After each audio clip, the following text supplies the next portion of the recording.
धुळे शहराला अधिक हिरवेगार करण्याच्या उद्देशाने स्वातंत्र्यदिनानिमित्त बिल्डर्स असोसिएशन ऑफ इंडियाने भव्य वृक्षारोपण मोहिमेला सुरुवात केली आहे। पांझरा नदीकिनारी सुरू झालेल्या या अभियानात शहरातील विविध भागांत एकूण 500 मोठ्या वृक्षांची लागवड केली जाणार असून या उपक्रमाला महापालिकेचेही सहकार्य लाभणार आहे। पाहूया हा खास रिपोर्ट। स्वातंत्र्यदिनाच्या निमित्ताने बिल्डर्स असोसिएशन ऑफ इंडियाने पर्यावरण संवर्धनाचा संदेश देत पांझरा नदीकिनारी वृक्षारोपण मोहिमेला सुरुवात केली आहे। या मोहिमेअंतर्गत शहरातील विविध भागांत सुमारे 4 वर्षे वयाची आणि मोठ्या आकाराची बकुळी जातीची 500 झाडे लावण्यात येणार आहेत।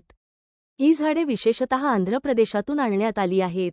या वृक्षारोपण मोहिमेला धुळे महानगरपालिकेचेही सहकार्य लाभणार असून लागवड केलेल्या झाडांना दररोज पाणीपुरवठ्याची जबाबदारी महापालिका पार पाडणार आहे। केवळ वृक्षारोपण करून थांबणार नाही, तर ही झाडे जगावीत आणि शहराच्या पर्यावरणाला हातभार लावावा यासाठी त्यांची नियमित देखभाल केली जाणार असल्याची माहिती बिल्डर्स असोसिएशनचे पदाधिकारी अक्षय मुंडके यांनी दिली। यावेळी बिल्डर्स असोसिएशन ऑफ इंडियाचे राज्याध्यक्ष भारत वाघ, संदीप सैंदाणे, अक्षय मुंडके, गोपाल शर्मा, दीपक शेलार, देवेंद्र कटारिया, संजय पाटील यांच्यासह परिसरातील नागरिक मोठ्या संख्येने उपस्थित होते। या उपक्रमामुळे धुळे शहर अधिक हिरवेगार होण्यास निश्चितच मदत होणार आहे। नमस्कार, मी engineer Akshay Pramod Mundke, builders association of India Dhule शाखेचा मी चेअरमन आहे। 15 ऑगस्टच्या पार्श्वभूमीवर आम्ही असोसिएशनच्या मार्फत सदस्यांनी एकत्रित येऊन या वृक्षांची इथे व्यवस्था केलेली आहे। 4 वर्षाहून अधिक वयाचे हे वृक्ष आहेत।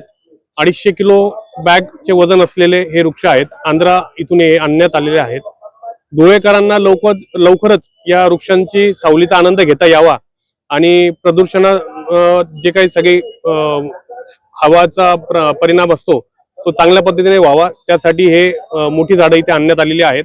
धुळे महानगरपालिका आयुक्त नितीनजी कापडणी साहेब यांनी पाण्याची व्यवस्था आम्हाला इथे करून दिलेली आहे आणि BAI आणि त्यांच्या महानगरपालिकेच्या संकल्पनेतून हे वृक्षारोपणाची इथे व्यवस्था करण्यात आलेली आहे। माझ्यासोबत बिल्डर्स असोसिएशनचे राज्याध्यक्ष भारतजी वाघ आहेत, संदीपजी सैंदाणे आहेत, गोपालजी शर्मा आहेत, देवेंद्रजी कटारे आहेत, दीपकजी शेलार आहेत, संजय भैया पाटील आहेत आणि उपस्थित सर्व येथील परिसरातील नागरिक आहेत। जे नागरिक या सगळ्या वृक्षांची काळजी घेणार आहेत त्या नागरिकांच्या हस्ते आज आम्ही इथे वृक्षारोपण करून घेतलेलं आहे। धन्यवाद। जय हिंद, जय महाराष्ट्र। ही वृक्ष बकुळ जातीची आहेत आणि आम्ही संख्यांवर भर देत नाही खूप, आम्ही वृक्ष जगतील कसे याच्यावर आमचा भर आहे। पण जवळजवळ 500 ते 550 वृक्ष आम्ही पूर्ण धुळे शहराच्या अवतीभोवती लावणार आहोत।